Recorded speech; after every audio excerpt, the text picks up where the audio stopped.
Welcome back, everybody. I'm Tassie, and this is Shaman Memoirs. And for today's podcast, I am super duper excited to finally introduce you all to my best friend, GZP, who is also a full-fledged shaman. Welcome to my channel. Hi, everyone. My name is Maikia, or known as GZP or Gojapa. I am so excited that Tassie invited me out today on this beautiful day. Thank you for coming on. And for you, I wanted to also do a Dubai chocolate bar. So I had your husband on my podcast before, and we had the white chocolate Dubai version. And I understand you don't like white chocolate as much, so we are going to have the milk chocolate version.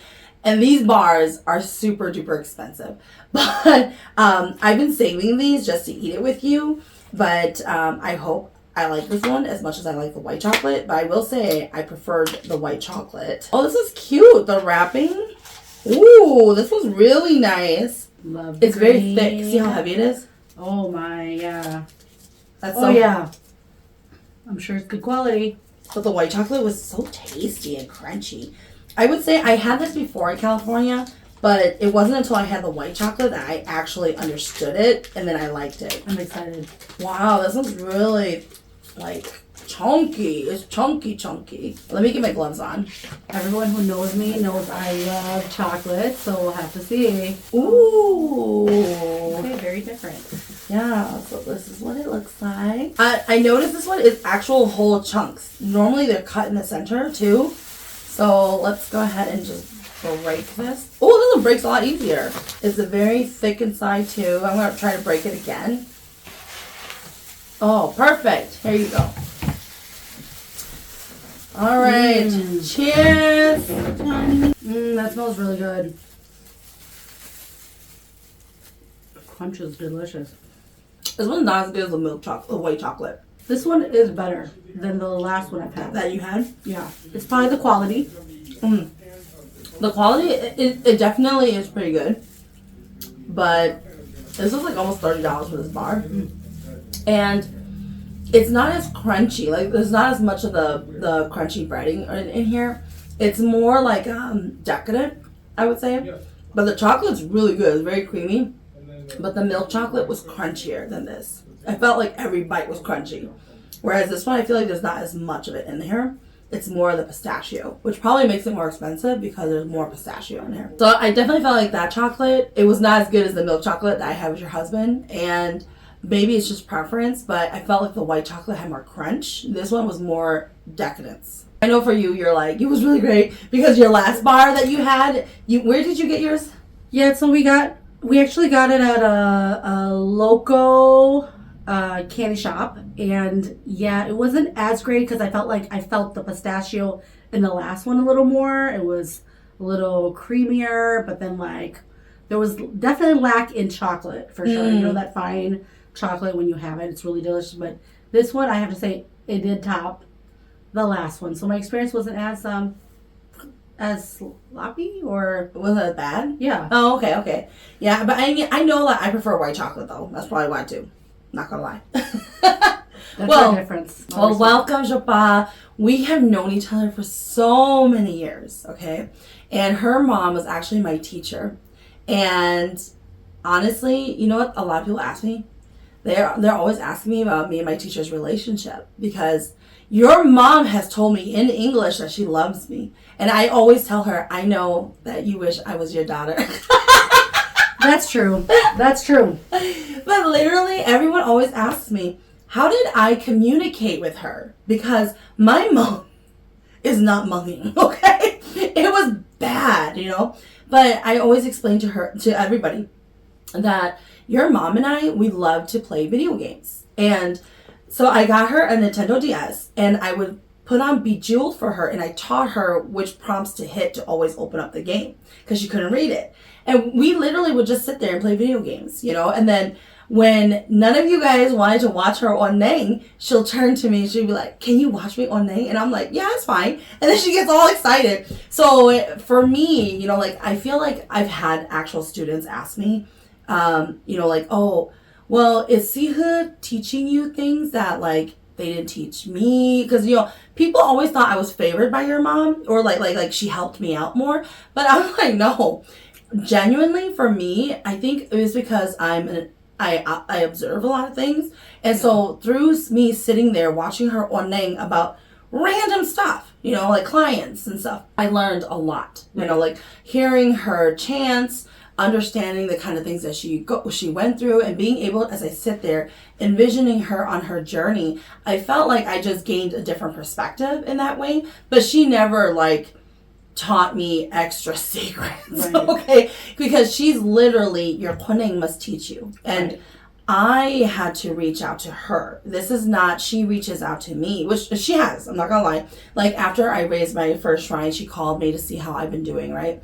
But in general though, if you are a student, you are the one who has to reach and make that disparity with your teacher. Right. Your teacher just waits to see if you have an issue, then you come to them. Right. But I found with her, she's always super receptive. She really genuinely has a very sweet and kind heart, but kind of like you, sometimes, what your husband and I talked about, sometimes people misread your intentions. Right. Because of the way you say things. My tone, right? Yes, your attitude. I mean, I'm pretty sure we're similar in a lot of ways, you and I. But I feel this is what I always mean by, don't put shamans on a pedestal. Yeah. We do know a lot of things. We are very aware we're privileged and we're gifted, right? However, we are human. Mm-hmm. And I think that sometimes people forget that part. They think that, with your guides guiding you, you should always know the right answer. But I always don't listen to them. And I know for a fact you do not either. That's really true. I mean, I'm pretty sure in the previous podcasts, you guys have heard Tassie and my husband talk a lot about me and my journey and what it entails. And yeah, I'm not gonna lie. Number one, I am lazy. Number two, I had 100% listen to my spiritual guides. And you know what? I'm still human at the end of the day, really, yes. Right?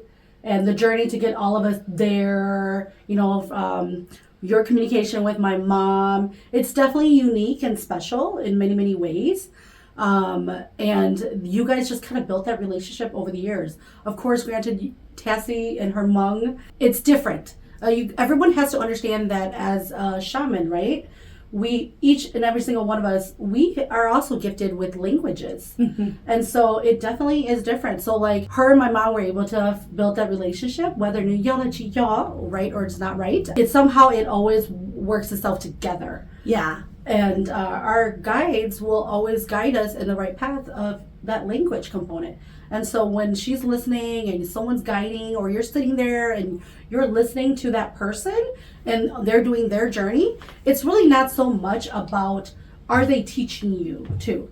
There is a process in everything, everything that shamans, ceremonies, everything we do. Mm-hmm. But it's really, your spiritual guides will lead you your path. And we do similar things. Yes, right? Yes, definitely. When we do our chants, we are so different. Definitely. And when I think a lot of people always question, how are we friends? Yeah. Because you are such a traditional person and I'm totally not. But I will say this, my sister, she's probably the first person on an outside perspective who was first time meeting us together, right? Yes. Because I always would tell her about you. And then she finally met you. We went to my birthday in Chicago. And she was like, you guys are so weird when we're together. Because she was like, you and I, because our kuneng are always talking to each other. And I still have dreams of you all the time. But they're always talking to each other. So I feel like we finish each other's sentences. I don't even ask you a full question. You're already answering me and vice versa. But for an outside person observing us, we seem so weird. And different. We are so different. We have similar personalities, but we are kind of different. Our guidances, our spiritual guides, are definitely different. Tassie tends to let her loose a little more, say hi to me. She's super strict. Which I'm more your person is right there saying hi to us. But I am more of a more preserved, right? Yes. And more holding them back a little bit more. And it probably because of my teachings too, right? My parents are more traditional, so I think I kind of guide that. But at the end of the day, I think I'm just more. That's my personality, actually. Yeah, it is your personality. And then my personality is more out there, and yes. I just don't care. I'm here, and then they just wander wherever they want, and I let them go. Because that is so who I am, you know? But definitely I want to hear about like your beginnings, you know? Yeah, so mine, you know, I want to say, like, I wish I had a perfect journey to talk about and explain to everyone about, but unfortunately, it always started with the usual. Everyone has ailments, you know, sickness, things that that happens in the pre-beginnings, I want to say, right? And for so many years, I've always been sick. I think everyone knows that I've been sick, and I had this thing about my arm, and it was. But the family arm. also knows she's really lazy. Yes. And so that was also a problem. And you couldn't prove that your arm. Correct. Literally, that is very true. That is so true. And so I think for a long time, I've seen so many doctors, whatnot, and we couldn't heal my arm, and it was really to a point where, like, are you faking it? Are you telling us the truth? What's going on? And so it did lead up to a lot of many years of like headaches, migraines, suffering. And that is the beginning. Yeah. I think we forget as shamans to talk about the beginnings of what it entails, because you have to go through tribulations, right? Mm-hmm. Tassie, you do. Would that be the term we want to be able to? Yeah, you do. Like, but I feel like sometimes people aren't aware of the full science because it happened to them so early in their life, and they've forgotten it. Yeah. You know. Yeah, that's true, and it could be in phases. You could be sick when you were a child, and adulthood, it comes back. Yeah. Mine, eventually, it actually didn't start when I was younger, but it did eventually develop when I was closer to high school, and that's where it all started. And it took about 4.5 years. So my high school year, I basically was kind of handicapped. You know, I had my arm hurt a lot. When I saw specialists, doctors that we're talking about, we're spending money. My parents really, you know the say is they're so worried about their daughter being handicapped and not being able to find a compatible partnership, right? Yes. It's such a mom thing. And so they did everything in their power. And my dad, even though granted, my mom started her journey just right around the time where we were gonna find out if I was gonna become one. She basically was in her first year, and we call that parapo. You know, the first phases when you first start is that little teeny tiny shrine. And that's where it determines if you're gonna become one. And if you're gonna shake, what is gonna happen. And just around that time, you know, my parents were like, oh, I'm done. Like, we can't figure it out. It's been like 4.5 years. You're in your first year of college. What do we do? What if we just don't have that compatible? What if we can't find you a partner? Or what if you're really handicapped or I'm concerned? And granted, these things were so real, right? Yeah. Me being American, I was like, yeah, whatever. Like, I'm going to find someone. And at this time, I'm already with my significant other, my partner, my husband, Mike, and we've been together since the end of he's my best friend, and that led into partnership. And at that time, I was like, no, don't worry about it. I'm going to marry this guy. He's going to love me no matter what. That's it. He has no choice, right? And so, but they're just still concerned parents, and that's what led into my journey, because someone finally said, hey, change her name. This was about the time where I was almost 23 years old already. And they're like, change her name. I bet you change her name and it's going to change her life. And you know, in the shaman world, they like to use backwards words, right, Tassie? In a lot of your podcasts, I know segments you talked about it, but they like to do a paluna back and forth a lot. Mm-hmm. So you have to decipher, what are you saying? And at that time, my parents couldn't figure it out. They just thought, a lawyer? Like, wait, capability? Is she smart enough to be a lawyer? Like, we know. Even education, I think I can say I was kind of lazy too. I'm not gonna lie. It's kind of true. Education, Wanning, it sounds like it's a pattern now, Humaning. Humaning? Yeah. So I feel like at that time they're like, oh, what does that mean? What are they saying? But what they really said was 32 was the number. So when you flip 32, what happens? It's 23. And that's actually was valid. We couldn't decipher between the two worlds. That's what it was. And at 23, I did my first shook. So they did change my name. That's how hence everybody calls me GZP. I remember your story about changing your name. It was magic, wasn't it? It was so magical. I don't remember that story. I remember you talking BS in the kitchen about what that name, because you didn't know what they were going to change your name to yet. And you were like, man, it better not be something like super long, like Goshoba. And then it came out to be Goshoba. Oh my gosh, you were correct. It was such a old Bobby, like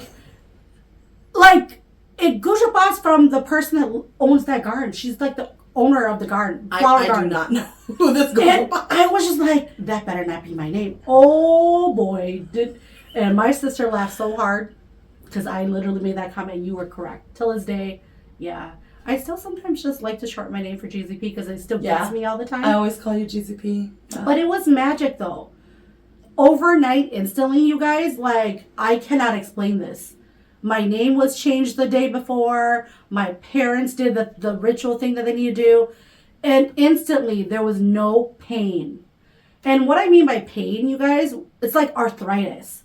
Or like shooting pain from your... And these are those tribulations we talk about. Well, actually, we don't talk very often because as a shaman, you have to go through certain things. Yeah, you do. You have to feel feelings, pain. And I think mine was pain because... in my shamanism, I end up being someone who kind of heals people with my hands, didn't it? So at the end of the day, within 24 hours, something was lifted off of me. No pain whatsoever. And it was magic. And I called it magic. And I was a believer from then. So hard to be a believer, right? So hard. Go ahead. So Tell hard. everybody what kind of person I am when it comes to believing these kind of things. It was... because I was so Americanized, wasn't I? You were so Americanized. And I remember it used to be so fleeting with you. Like during events, she would come in late. This girl never on time. Everybody, she thought we're about to eat, okay? She comes in, hi everybody! Hi mom, dad, I need to go and do this later. Okay, bye everyone. She disappears. And everybody just sees her like, oh no, she's here. Oh no, she's leaving. I mean, granted, I was a workaholic too, so that kind of also brought it. And you need your beauty sleep. You know what I'm saying? But you know what? I don't recall. Okay, granted, as shamans, we tend to be the qua to events. Okay. Yes. But I can say my own house. Yeah. I don't recall you really cooking or cleaning. Okay, but I will say this. Okay, like I had surgery when I was like younger, and you were pregnant at the time. She literally, I was sleeping in her bed, and she was married. I was sleeping in her bed. She would make me boiled chicken every day, you guys. She would take care of me so well, making sure I took my meds on time and everything. And literally, so I will say, like I have seen you cook, but like you're good at just being around as support. As the boss. And a cheerleader. You know what? But that's not true. But seeing her do it, it's almost like somebody with OCD. You're very meticulous. Everything must be lined up. Everything must be out and in order. I notice it's very slow. Whereas, like people who cook, they really just and then it's all done. But because I'm used to like your sisters doing the actual work. Okay. Thank you. I'm not saying you've never done anything. I haven't been there for every single event, but most of the times, gosh, and granted, we always get stuck having to watch your mom or you Oneng, right. And I have watched you Oneng before. And when you watch shamans, what do you think of? Like, what goes in your mind? Because you've watched me Oneng too before. Yes. So what's really crazy, and I think this is a different experience for every single shaman. But I actually can go, it's kind of weird. I can actually, at moments, go on journeys with them. Mm-hmm. So, like, I can, as I'm sitting there, I'm not going to lie, I'm using my cell phone, you guys. And we're multitasking because that's what we do. Yeah. I'm using my cell phone. I'm listening intently into the conversation. And as that's happening, sometimes I actually go on a journey with them, and I'll see mountains, water. You see what they're kind of experiencing. And I'm correct, and where they're at. Not all the time though, but vividly most of the time. My mom, not so much, just because she, as you know, Tess and I are actually different. We each shamans, we have different special spiritual guidances. I'm kind of like old school, like my mom, where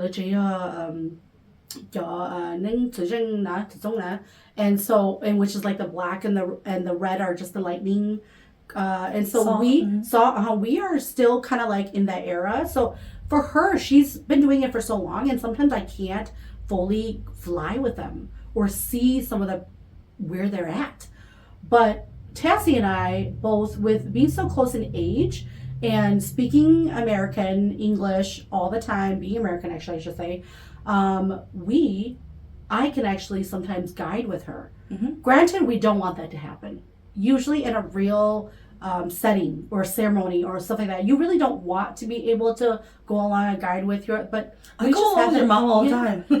Yeah, and that's the kind of person. That's the personality of your spiritual. But I would say, I did a ceremony not too long ago, and there was one of the guests' husband. He's Nujimon there, but he was not the client. But as soon as I saw him, I already and he's been ill for a long time, but he's been avoiding it. So then as soon as I went, I had to do something that I normally don't do, and my clinic said it's because his clinic are trying to follow along, and they're afraid that his clinic are going to get injured. So it was one of those things where, you know, I did talk to him afterwards when we were eating our meal and I was done with the client. And, you know, he was, like most of us when we were younger, we don't really believe in it. Like, he knows that he's supposed to do it, but he's not ready to accept it and integrate it into his life yet. But he was already, like, like getting the shakes too. And I'm just like, boy, just go do something. Because it's going to get bad for you. And it does interrupt our whole journey that we're doing too. Because we do get to see those kind of things. We do get to feel all the spirituals and things that aren't supposed to be there. So how do you handle I know how I handle it, but how do you handle when your spirit guides are telling you all this information about people? Like, how do you handle that? So for me, it's really different. You know, Tassie and I do similar concept from my mom a little bit. For me, I just kind of more of a shoo. Hold that thought. Give me a second. Because everything's coming at you continuously. You have them teaching you this word and knowing that this is about to open up. And then you have your, there's these extra people now. They're in our way. So what I normally do is I just like in an everyday process and procedure. I think because meticulous.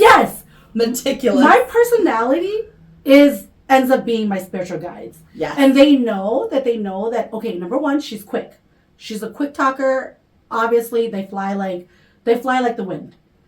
Number two, what I do is then I put up a shield instantly. And I say, let me put that thought, let me come back to you. If I need to come back to you, I will come back to you. Otherwise, then immediately they know I want to call a certain particular spirit, say, I want to ignore this. Mm-hmm. Or we will shush it under the rug, right? Is that what the term is? But that's my experience. You know what I mean? Mm-hmm. So that's what I would do. But I think it's my personality. Yeah. Your meticulous personality. I can't do what everybody else does. There are some people who like to take care of the situation. So when you are around other people, how do you deal with like things on people? Because like for me, whenever I meet people, because you know, like it's funny because when I have clients come in here, I go up to my shrine, I use my jinnings and everything, and I go and I shining for them, right? Because one, I want to make sure I'm doing my due diligence for them, what they want me to look at. But at the same time, I do this for protection, you know, and that's why I'm always telling people, I can just sit here. I can look at you and I can know all sorts of things that I want to know about you. But me, like I literally saw a girl, the sweetest girl, and she had this demon that was chasing me when I went to go look at it. And I was like, oh, you got problems. And she was like, yeah, she has bad sleep paralysis all the time, right? And so the sweetest person. So how do you deal with, you know, like being around people? Because we meet so many people in our day-to-day work, you know, going to even like the mall, you know, like just how do you deal with that? So valid, so valid. You know, day-to-day things for me like that. I think it comes back to my personality, the way how I am too. And I usually try to shove things under the rug. Sometimes you can't control it and you would shake. Sometimes for me, I actually would dream of that person before, and that's usually my premonition at that time. And in my dream, y'all heard it 10,000 times, even at the last podcast, that I am lazy. My spiritual guidance, no. So I do actually have these premonitions in my dream, and I actually do the motions. So instead of a real one, you're one, you do the stuff. I actually do. This is how lazy she is. They come to her in her dreams. And it's real. It's true. It is. And I remember dragging her out of bed once, putting her onto her bench because she just wouldn't on that. It does weigh me down, but I do that. I do see it. I do my initial there first. Most of the time, if it was an instant motion, then constantly, like if I just went to the mall, it's a big one. Yeah, they're everywhere. They are. You can't control that. And when I didn't have my shrine up during that time, I was swinging around my Godzilla sword a lot, or my cloning, they would just go out and eat them. If something bad was following me, like usually it's very rare for something bad, but I remember we went to a mystics store, and there was something that was following me, because then now I wanted to know what was I doing there, what was, I'm like, leave me alone. But then I started to get a really bad headache. Yeah. And this is very rare for me. In general, I don't get bad headaches unless it's something really bad, right? And my clinic wanted me to take care of it. And then my clinic, they were like, we're just going to eat it. And then they just took it, and then they just ate it. But they wanted permission first in case I said no to them. Because they have done things that I've yelled at them about. That's normal. For you, it's normal. Yeah, sometimes when they really, really want to do something, they bother me constantly. Yeah. And I'm like, stop it. You guys don't do that. And it was definitely a learning curve for me too. Because, deciphering it. We're deciphering between our human side and our... Yes. It's such a learning curve where having your guides, and really quick, I feel like there's so much we could talk about. Really quick, sometimes I have clients coming in and they believe certain people are demonic, right? Mm-hmm. But I always have to explain to them, the shamans that and doing heavy ceremonies, it's not fairies that they're working with. Mm-hmm. They have scary looking spirit guides. So, but what comes with that is the amount of responsibility a shaman has. And I've had people ask me about working with dragons, because people are afraid of working with dragons. Mm-hmm. And it's like the amount of mind control you need. Yeah. You need so much mind control, and being a person that you basically can check yourself. Yeah. You have to know how to check yourself when dealing with these kind of spirit guides. Yes. And this is why I tell people we have different levels, because if we brought them all down, you would go crazy. Yeah. You would go crazy. That's where you get possession. That's true. Because if the shaman isn't strong enough to handle them, and the thing is, we need them, right? It's a part of who we are. They're going to protect us, but they will test you. Yes. They will push you. Yes. And if you are not a strong individual, knowing to identify what's right and wrong, during ceremonies, my Kuning, they are so realistic. Yeah. They look at, what is the problem? This is the problem. Yes. We're cutting it off right now. Yes. And I have to be the just person and be like, hang on now. Mm-hmm. We better get permission. Yeah. We better double check on this, because it can change and impact that person. Because you still guide them too. Yes. In a ceremony, you still hold that strength. And what Tassie's meaning earlier, she was talking about, was you got to hold your heart very dear to yourself. Mm-hmm. These things aren't play. Yep. It's not. And you have to know how to say yes, no. Can I really figure that out if that's right or wrong? Yep. Mm-hmm. Mm-hmm. I know. Literally, there are instances, where, because I feel like this is where people kind of get the mix up, okay? Mm-hmm. At the beginning, when you start off being a shaman, all you hear from your teacher, from people around you, what do your guides want? Do what your guides want. That's all you're taught, right? And so that's all you hear. But then sometimes, and I've talked about this in my other videos too, sometimes what ends up happening in teacher and student relationships, right, where there is miscommunication, where yes, you are taught at the beginning, well, what does your guides want? Because you're struggling with whom go. You're struggling with where you're supposed to go, right? So we keep telling you, well, what do your guides want? What do they want?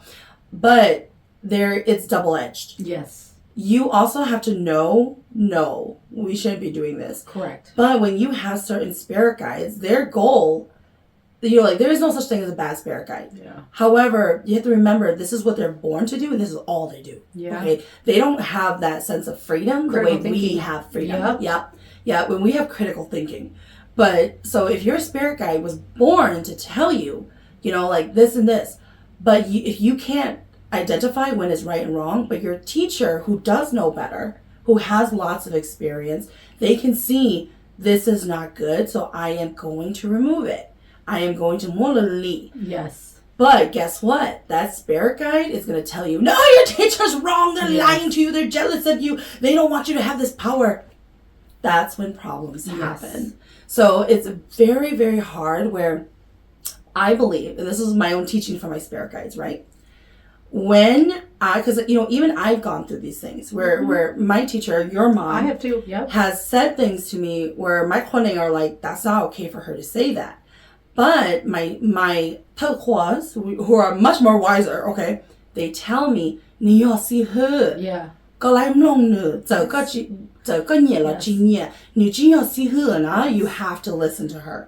So then I'm like, okay, teacher, just do it. Like, I'll learn to live with this suffering, And then after she does it, I'm totally fine. I'm Gucci. Yeah. But because they know right from wrong too, yes. as a teacher. It's like going to school, right? Yes. Learning your ABCs and then not doing the sounds right, or is it right because I think this is right? Well, it's similar to this. Yes. And it's just like when you're a kid and you think you know the whole world, and you got attitude, and you're gonna go be a polite. We'll come back to that. Yeah, Miss Tattoo. She did this as an adult. But it's like you think you know the world, and you think you're so right, and everybody doesn't understand what you're going through, and then when you're an adult, you're like, man, I was such an idiot. And this applies to our world too. So yeah, you and your tattoo, girl. Yeah, we'll talk about that. Granted, that's the human side of me. Her husband keeps saying to me, oh, you're not going to get a tattoo? I was like, I don't want to get it burned off of me. And you know what, Tassie's valid. I mean, for a long, long, long time, I've been doing Oneng since 23. And 23 represents, you guys, that I've done all 3 shrines. And each shaman actually has their own way based on the Sihu, right? Yeah. Sihu, Sifu, how they were... they brought that up. So since 23, after that, I have told myself, the 18-year-old me, I've always wanted a tattoo. Did I know what I wanted? No. But ever since I started my journey since 23, I told myself, it might just not be possible. And what hit me really hard was during pandemic, and I realized, like, you know what? The human side of me still wants to be me. That's my personality. Mm-hmm. And we've been contemplating. When I say we, who am I talking about? You and Mike? No. Oh, you and your Hone? Yes. So I don't even know how you got away with your Hone. But then again, I smoke. Yeah, exactly. And that's always my point I make to her. You smoke, so I don't know. So it's like, hey, my tattoo is forever. Your smoking is the same thing. So when I talk to them, it did take a long negotiation. In a real ceremony, you negotiate anyways. And most of the time you're negotiating. And I had to negotiate with them. And we talked, and we came to a conclusion. And my heart was really heavy. And when we say heavy, there's so many things that come with it being heavy and it being light. And it took me a long time. And pandemic really got to me where I really realized, no, I know exactly what tattoo I wanted. And I know exactly I'm going to do it. So it did take the negotiation to have a good conversation with my spiritual guidances that it's going to happen. And you may not backlash on me for this many reasons. And you guys all know I teach what I preach to. right? And so to be a good shaman or a shaman that who is just overall like, caring and giving, and I want my guidances to do the same thing, to be good. And in order for all of this to wrap together, I had to do the negotiation. Yeah. And when I did, I came to a conclusion that was my human side. I wanted my tattoo. Yes, I should not. We are pure, right? We're taught to be pure. We're taught to be good. But it just happens. That was my 18-year-old I've always wanted a tattoo. And, see, and I've never had the feeling of wanting a tattoo. Yeah. That's my bad side. But if I do like tattoos, the tattoos that my spirit guides and we are attracted to, but we understand it will never go on us. For some reason, they respect the Japanese style tattoos all on your back. Really? But it's because it has more meaning behind it. It's more of you're punishing yourself going through this, and it's kind of like it's showing your growth.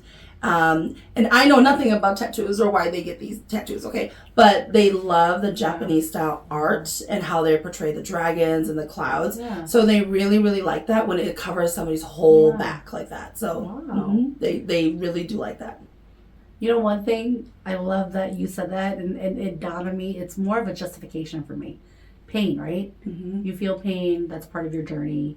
It's part of your spiritual. And I think that was also one of my negotiations was, I want to feel what that other person's feeling. Because we have to. To be a shaman, you have to have come with ailments. And you were sick for a long time, too. I was, a long time. Yeah. And just being totally Americanized, blind to it. Exactly. And, like when I think back on my full story, what were the chances? Yeah, I raised in all white neighborhoods and like only dating the guy. For it to all come back around, it's just really proof that you can't get away from it, you guys.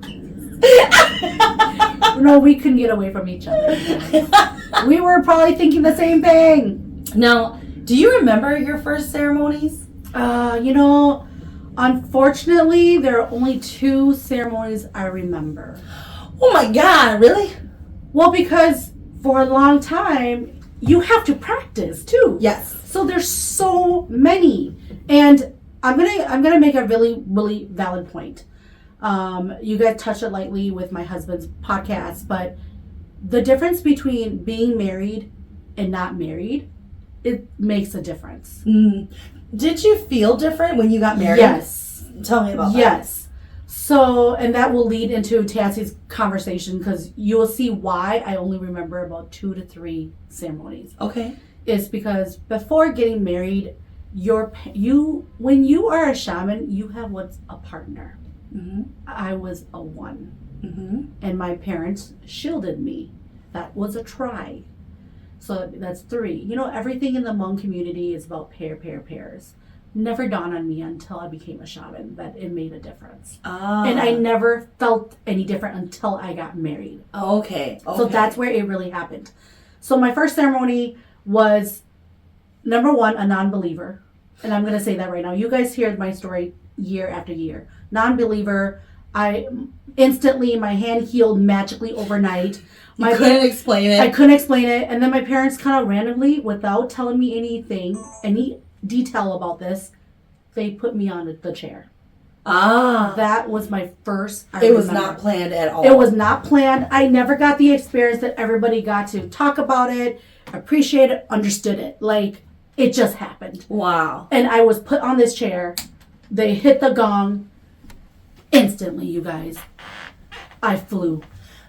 My legs, my arms, everything went at full speed.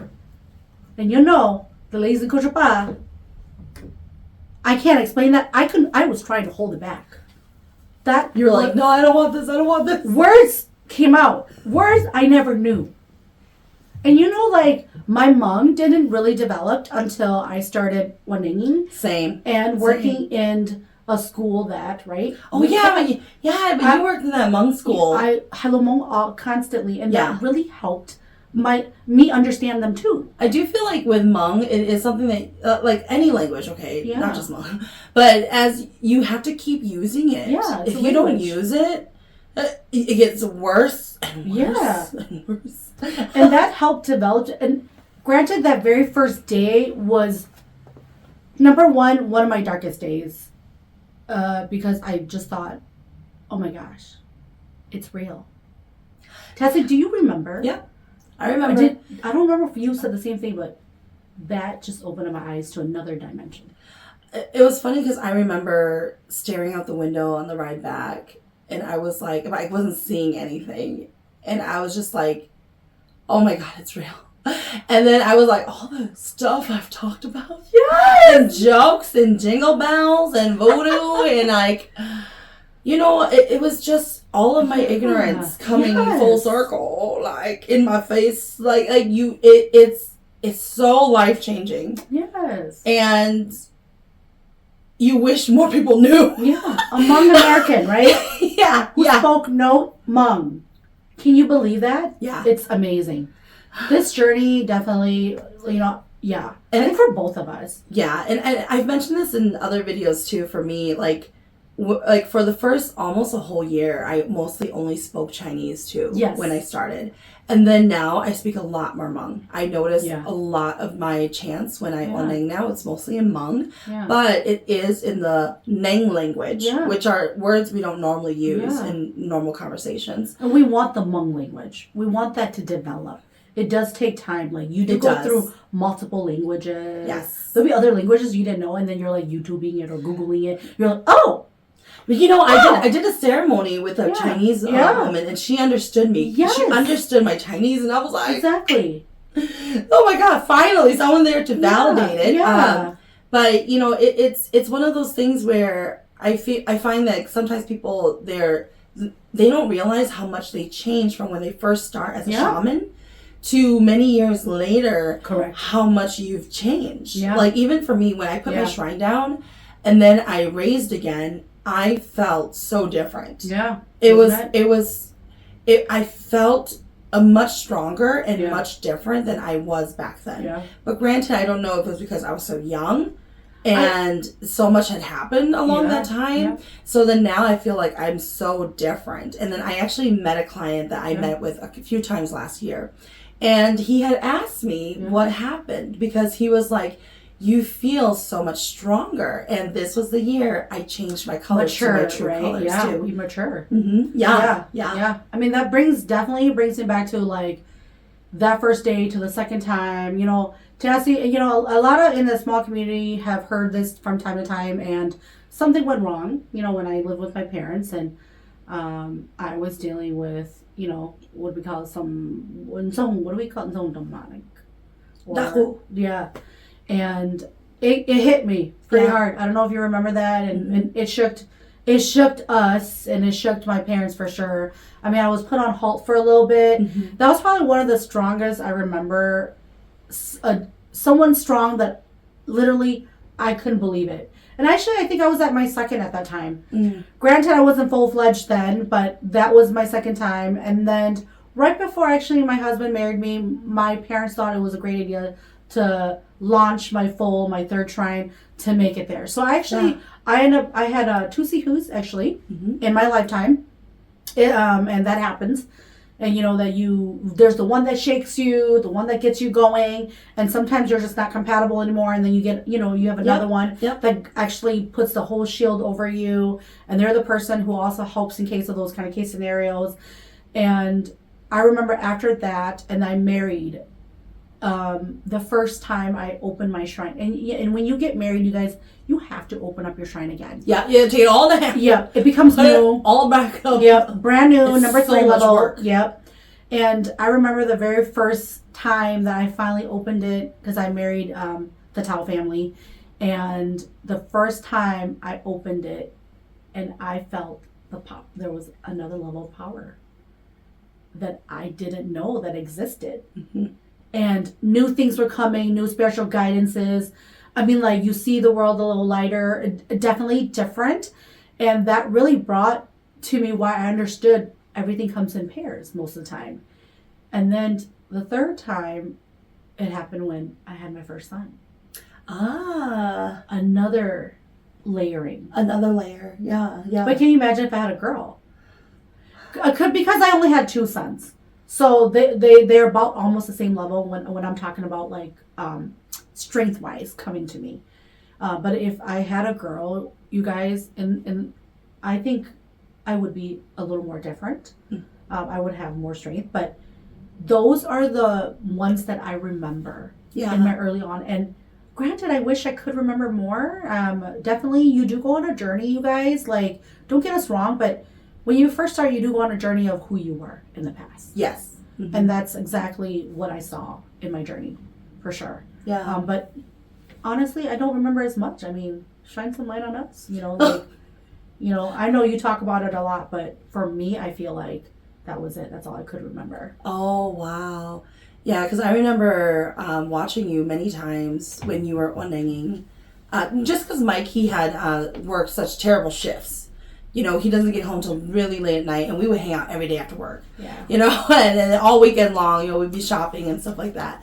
But it was definitely one of those things where just witnessing you go through your journey too, and all of our many discussions that we've had of changing ourselves and how we've grown as a person too. Even when we don't want to be a good person, when we don't want to be that good person, and then your Juane are just like, you'll be fine. Good. It's okay.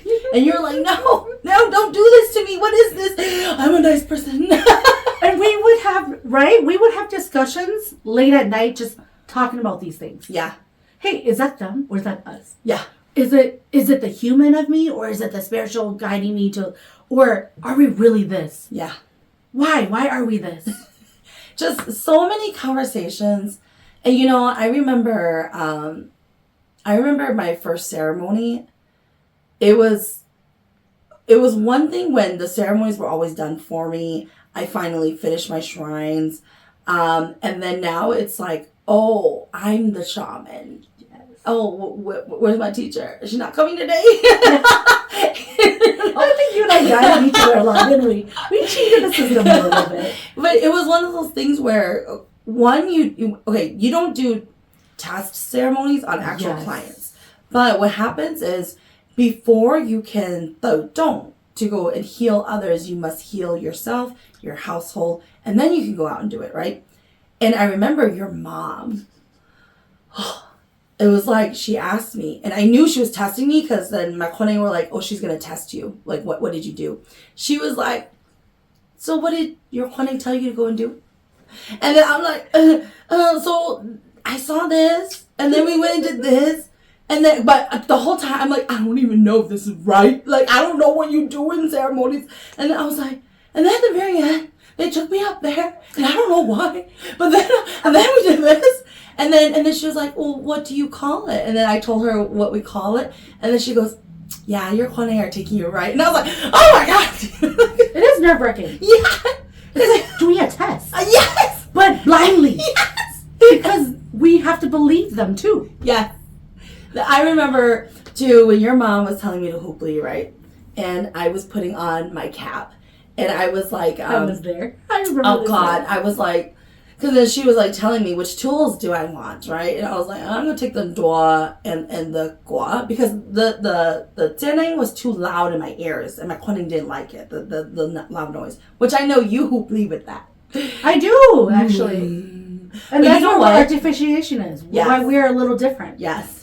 But then I hear music though. And I hear clink, clink, clink, clink, yeah. Clink, clink, clink, clink, clink, clink. Because we're not compatible when it comes to certain things, which is really normal in a shaman world. Yes. We don't all have to be compatible. Well, yes. I think that's really important. Yeah, and we have different lineages too. Yes. But you know what's funny?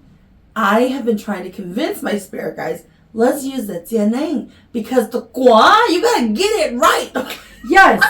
But the jianeng, you just toss it and it just catches. Yeah, well... That's not necessary. Okay, I used to for a long time. I believed that, that's just gonna, like science, right? It's true. It's gonna flip. That is true. I for a long time was like, no, this is science, and if you do this way, it's gonna be. Actually, that's wrong. It's not true. It goes based on them actually feeling it, doing it, it's right. So I, for a long time, really thought that the thing I was using was actually making it easier for me. But I hear music. Yeah. The gong, I just hear like dong dong dong, like loud noise. Bong bong bong bong bong. I'm like, And sometimes she doesn't. You do the gong sometimes, don't you? I use a gong all the time because my koning, okay, because they're always telling me this could be different, okay? I'm not saying your koning is wrong or anything, but my koning be saying because of the gua. Like, you cannot escape the gua. The gua will not let you pass unless you're doing something right. So if something's wrong, they tell you and they will not flip it for you. They will not flip it for you. And like, I wish that people, like going back to like about our personalities and everything and how we are so different, right? I wish that people saw more of your silly side. Because I felt like as I got to know you more and where we really connected, because I know that I have some spirit guides who love to just have fun. And they're really goofy and they're really silly, right? So I loved, and that's how I fell in love with you. It was your silly side. You're totally like, you're so wise and you're raised proper and you know the rules and how to do things correctly. But then all of a sudden we see this helpless little girl who can be so ditzy and klutzy at times. Or blonde, right? Yes. I do have my moments. Yes. You're correct about that. And like, that's like the girl where it's like a lot of times I find that my koning find that they want to be protective of you because if people just knew more in it, out of all of this yelling that she does, you are just this like white light of like purity and so sweet and so kind that it needs to be protected kind of a situation. I think that's why they're always telling me about you and having dreams of like when something's wrong with you and something like a bad fight. Like, I'll have dreams of you guys, because it's literally like, you just you need that little bit of extra protection because if more people could just see, like how sweet you are. Yeah. But, it's hard to get through the thorns and everything. Tassie's right. I mean, I was really raised up proper, like a traditional girls need to act like this and you speak like, oh, you're really you don't raise your voice like what you would be doing here, or like you don't raise your voice at your significant other, and you don't laugh super loud. You gotta cover your mouth, right? And so she is definitely correct on that. And the true me actually came out when, kind of like, I guess you can say, kindred spirit. Mm-hmm. Mm-hmm. And it's really hard to find a friend who can understand and see eye to eye or understand even the spiritual world with you. And that's really, and actually, to tell you the truth, I think that's always been me, because I think that's how Mike fell in love with me from the beginning, and that was in our freshman year. And yeah. And I really am thinking, like, realized to myself, like, hey, I'm missing me. And so, and I thought being proper was also the me. Found out I didn't appreciate it as much. And I actually like the louder side of me. I'm pretty loud. I'm outspoken. I really got my voice more alongside when I became a shaman and when I did a lot of acting. I briefly just shared. I never knew that. Briefly shared that with Tassie. Yeah. That you did acting. In high school, I spent 3 years of acting in high school, and that's where I found my voice. And that's how I decided that, you know what, I want to live like that. I like being loud and appreciated, or speaking up my mind, or being able to be unique and different from every other Hmong girl. Or if there wasn't, at the time we were all portrayed that way, right? Or we were taught that way. And so when I went into the journey, started my journey, I didn't appreciate. Granted, I still made my core prim and prim on most of the time. She's right. I'm very like, I want this, you do this, or we do it this way. But that was because I'm also holding. Yeah. Holding so that I feel like holding so I wouldn't have to worry about anything that happened. And I am so not raised that way, like we were just wild children. I was definitely really raised with a Western mindset of having freedom, not being watched and supervised. And I found growing up, we always had arguments with elders because they were doing what they knew, which was watch kids, right? But we weren't used to being supervised. And so to us, we were being surveillanced. But in our mind, we are like, you don't have a right to surveillance us. So then we fought back. And so that's why we were so wild as a kid, but having met you at first, and being very proper and knowing how to, guests are here, how to serve them and how to cut the fruits right so that, and I'm just like, what are you doing?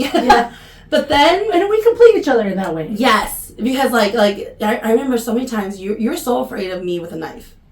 Granted, it's true though. Come on, I cut myself all the time with a knife, but she doesn't it's like she knows how to cut fruit properly as a girl. Being raised in a traditional Hmong household, how to cut your fruit properly. And I've noticed whenever I'm around elders and they see me with a knife, everyone stops, even the men. They just kind of watch me like, oh, can somebody come and do this for her? It's like, I'm not like Kendall with a cucumber. She has klutzy though. She has her klutzy moments. I do. I'm very well aware, but it's what I always tell my sister. I'm not really good at humaning because I'm moving too fast, but my body can't move as fast as my mind. Right. Tell me more about you with your spiritual journey and coming out more, because I found back when we were raising as shamans, it was very hush-hush. Yeah. Nobody talked about, especially when you're raising as a shaman, you are told you cannot tell anybody you're raising. Yeah. And definitely this is a stretch for being on the podcast for sure. Yeah. That's exactly, we've talked about this. My journey was a little tougher than I think anybody else at that time. It was really unheard of for a Hmong American. I do call myself Hmong American for sure. To be able to go down this journey, and never thought that I would actually. To know someone too, besides me, to know someone who speaks English well, articulate well, would ever go to this journey and learn it, or to speak Hmong, Hmong in general.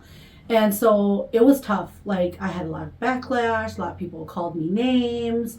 What? You know what I mean? They're just like, you're the devil. Oh. Or why would you do this? And then on the other hand, my parents were so traditional and they kept me in a circle and kept me no, hey, we're not going to let people know. So you understood what I was going through, where I felt like I was a bird in a gilded cage. Yeah. We were put on a pedestal because now we're a shaman. Yeah. So you're a healer. Your parents knew that people would come to us. Yes. But they kept it, I felt like I was in a gilded cage. I had all these abilities, I could do all these things, but only certain people you can help.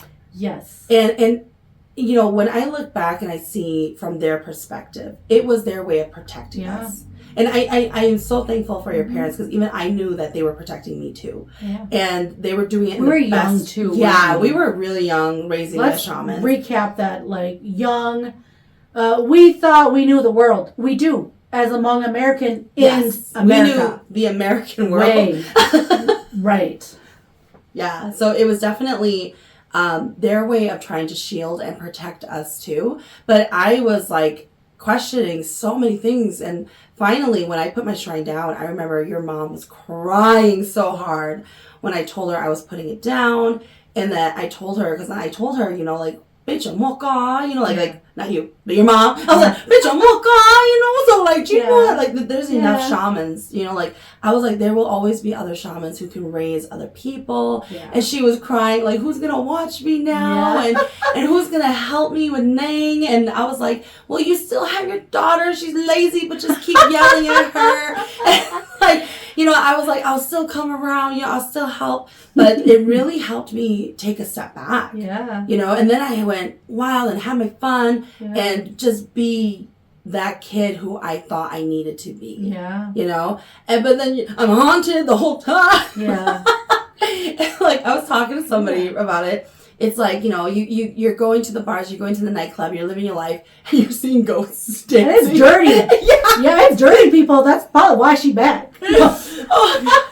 And then, like, in the bathrooms, the amount of ghosts in bathrooms were very helpful. Okay, like, I don't know what's worse, a ghost trying to haunt you or a ghost trying to help you.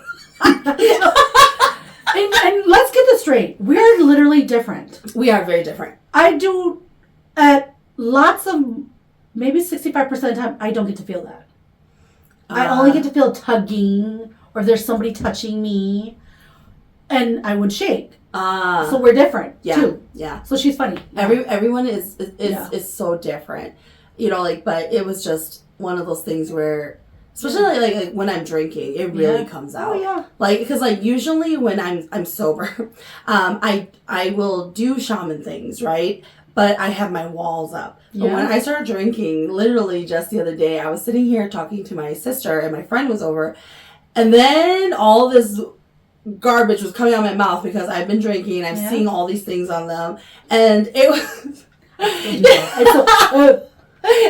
You know, like for me, so that's for me, I, like, my friends, they know, I and my family, I don't do anything shaman related once I start drinking. So if you come here and you have something on you and I start drinking, it's going to stay on you. I'm sorry. It's just going to stay on you. So, but everybody's always trying to get under my hoop. Yep. That actually happens, right? And sometimes we just do this. Like, it's like it's funny. I didn't like a human, but actually in the spiritual world, we literally just do this. Boom, boom, boom, and it disappears. Like that person or that cloud. Yes, the cloud thing. I talked to so many people about it. Do you know, like, a lot of shamans, shamans who are not practicing yet, a lot of people who are gifted, right, but they don't know how to use their energy correctly, they attract that cloud we're talking about. Yeah. They don't know that they're attracting that cloud. So I've had a lot of clients come in and I'm like, when I go, can I get rid of the cloud around you that you called upon yourself? Yeah. Because when you're sitting there with all these worries. Listen, when people sit there with all these worries and concerns, they start to draw this energy to them and they don't know how to get rid of it, or they don't even know it's there. And then they kind of sit with it for sometimes months. And sometimes they don't even know they did it. Yes. A lot of times they don't even know that they did that. So that's why, you know, honestly, it's perks having friends who are shaman. It really is. Yeah, like, that's true. Like, you know, like, there's so many times where I've seen your own family come to you and, you know, they're just like, sometimes I do see, like, with family where they don't know, can I properly ask you now? Yes. Or like, can I sneak this in? And then they purposely come around you to see if, like, you sense anything on them, you know? Yeah. So I go through that, but I've also seen your own siblings do that to you, too. Yeah. And, but you know, I don't know those. You get... Even my husband, go ahead. It's kind of true. I'm going to be pretty frank about this. Sometimes I really don't know. And I'm sorry if you're not like, oh, hey, Tassie, blah, blah, blah. No, me, zoop. I'm the human side of me. I'd be like, oh, I don't know. But we're if just it's living our life. Yeah. If it's meant for me to say something, I probably would have said it. Mm. But the truth is, I don't work like that, I think. Yeah. Even like the Powerball numbers you guys talked about. Yeah. Mm-hmm. How many times have I been asked? Dude, you know, my hunting, they don't like me gambling. Yes. I'm not big on gambling. That's my whole life. correct. I've never been big on gambling, though. So people are always like, what do you go to Vegas for? Food! Yeah. Like, I was just talking to somebody about their issues, and I was telling them about their unhealthy relationship with food. Yeah. And I was like, I'm not a skinny mini, but my relationship with food is celebration. I tie celebrations with food. And I'm always celebrating something. There is always a celebration in my life. So, you know, like, but for them, they were using it as a source of comfort. Yeah. And I was like, when I'm down, I can't eat. And that's a sad Tassie. Like, because then, you know, it was just this thing where, totally going off subject here. That's okay. But I know, like, for me, like, there are certain things that my spirit guides don't like me doing. Because then, like, I was in Vegas and I was using the machine. I knew I wanted to spend $100. Yeah. And I was prepared to lose my $100. Yeah. So I'm sitting at this machine. I'm playing it. And then my Kwanang keep telling me, you need to leave. You need to get up right now and leave. And I'm like, trying to be human and live my life, you know, and just keep playing, right? And then all of a sudden, I lost a lot of my money. and they were like, you need to leave. And then I played again, and I won up to like, I made like $7. Yeah. And then I did check out. But then after I checked out, I don't know what happened. Like, they like covered my eyes or something. I circled the Bellagio so many times looking for the cashier. I could not find where the cashiers were. And when I go to Vegas, okay, like, I think the people who work in Vegas, they don't know what high school kids look like, because me and my sister Molly kept getting carded. We would walk to another, just in the same hotel. We would leave one set of tables and turn the corner to another set of tables. And then those floor people will come right up to us. I need to see your ID. And we're like, why? And they're like, oh, sorry, you look like you're in high school. I'm like, I know I'm in just like a t-shirt and shorts, but. And I'm old as yeah. I'm very old here. I'm holding probably all the alcohol in my hand. Just kidding. You know what? Ever since I raised my shrine, I have not been able to get drunk. And that's really valid, because I have a funny, have you heard stories of me and alcohol? I rarely, number one, let me point that out. I rarely. Occasionally I would have my moments, right? But they actually beat the world out of me. So that's where it comes to where we've talked about many times. That's where the backlash happens for me. They can beat the world out of me, and instantly I would be cured in 2 minutes. And it's coming out one way or it's coming out the other. And then I would be normal again. So I would be like, if I consume too much. Oh, I know. I know. And bam, if that's happened to me twice in my life, and I've learned my lesson. Well, I have to say I learned my lesson, but think about it. If this has ever happened to you. But it actually clears me up. Instantly, though. This is instant. I'm talking about instant. It happens. Oh. And I'm human again, and I'm normal, and then I tell myself, oh yeah, we're not supposed to do that, people. No, like, mine's not like that. Okay, like, I used to be, when I put my shrine down, I was a shot girl. I only did shots. And we would do a shot every 10 minutes. I would have died. We would be like pretty drunk by the time we get to a bar or a nightclub, okay? But nowadays, ever since I raised my shrine, I can almost get buzzed and then it disappears. Like I'm drinking pop. Like I can't. And we were literally here doing shots and I could not get there. I probably had 6 to 7 shots before. This is like literally 45 minutes to an hour before we Ubered to the bar. And I was sober. I was completely sober the whole night. And so I've been doing these tests ever since I've risen my shrine again. I cannot. That's why. My alcohol tolerance has gone up. Nope. I don't even drink on a regular basis, you guys. And her spiritual guidance just probably now have gotten to the point where like, oh, we don't need to beat her like me, right? And I do not she's not going to get... But number one, don't listen. That's a different thing. But you've gotten to that level now. Yeah. Right? Yeah. It takes us to get there. Mm-hmm. It definitely does. How many onangs do you do? You even practices. We have lessons we do daily, or maybe 3 times a day, or sometimes 3 times a day. Your mom. Yeah. That's the only person I know is your mom who does it. Like, I do it once, I'm Gucci the rest of the day. You're like, you do it once, I'm good for a whole quarter. Okay, don't come to me again for 2 months. But that shows that you have gotten there, right? You're there. That's why the alcohol don't phase her. Yeah, it's but to me, okay, my spirit guides have been testing me, you guys, okay? So I usually always have the onang on the weekends, okay? Or I have some kind of hoopli or something that I need to go and do. And then everybody and under the sun that I know of is throwing some kind of party the night before. Yeah.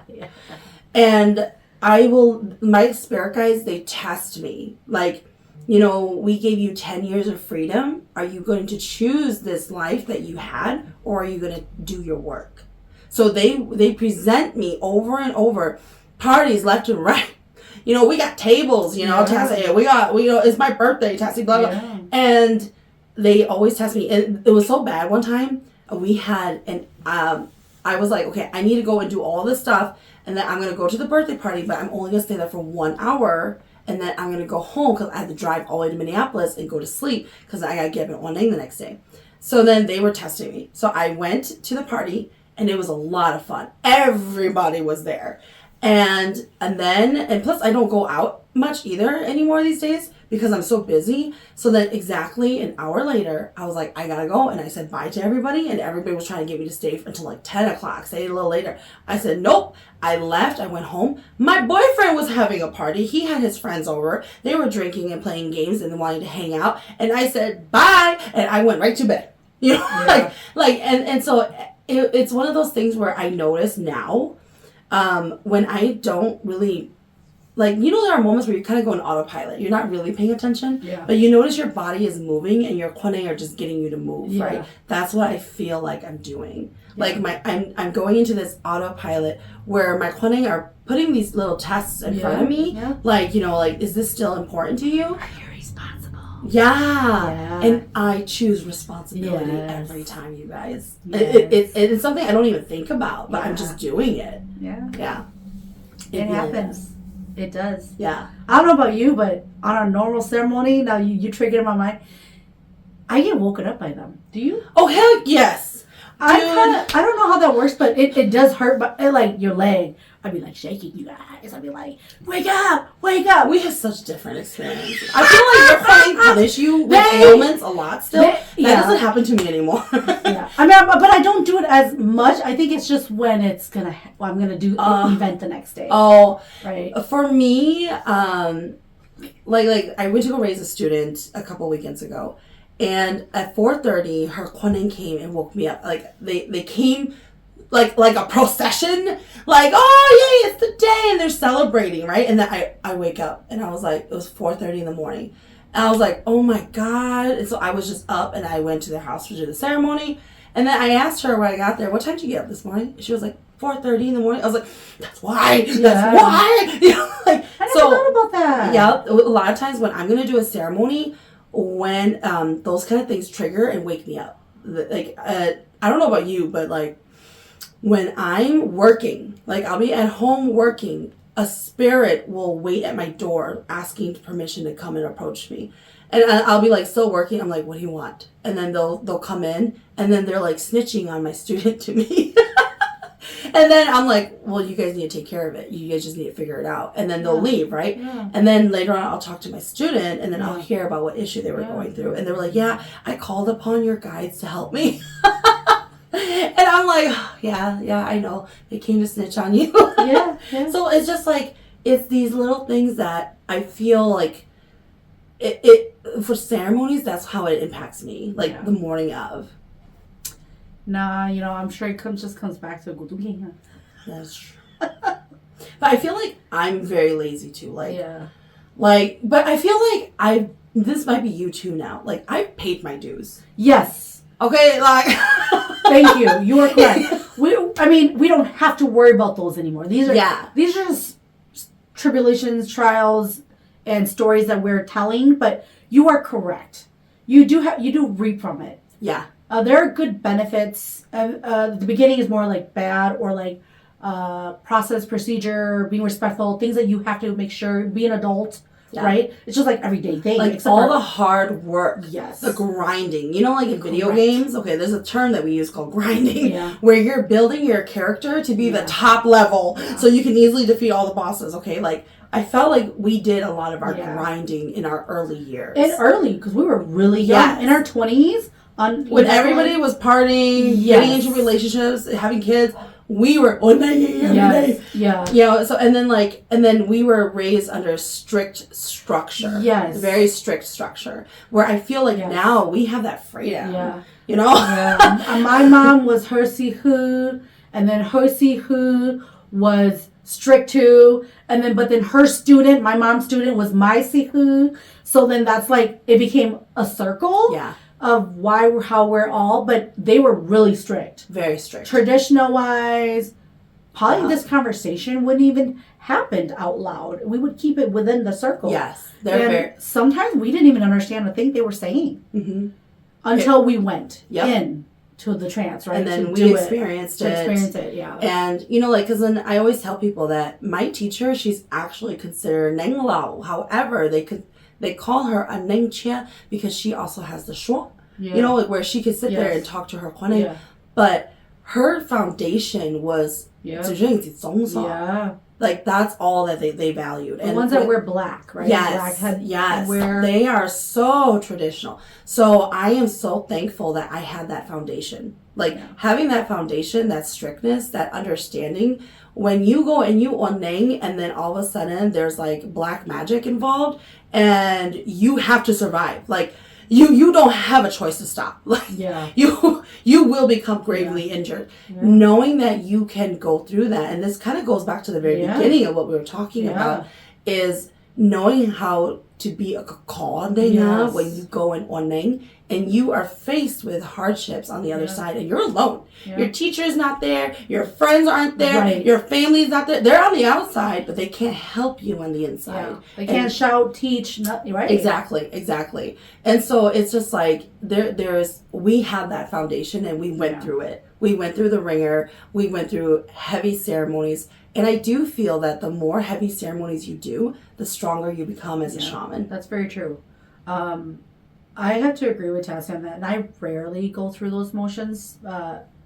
My partner worked a lot, so I usually, like, Tassie used to help, my mom and dad used to help, so my sister, and then there are moments where, like, every year we always have to do our new year every year, and we used to take turns to go to different houses different weekends, and it can't be the same weekend. We literally cap it out so that we have enough help, enough support. One year my sisters and them helped me, and so we have to do it like that. It was based like that. If you didn't, you didn't have that power or that strength to do it. And I think it comes back to you have to hold yourself solid. It's pretty solid, and I have to say. So that's pretty tough.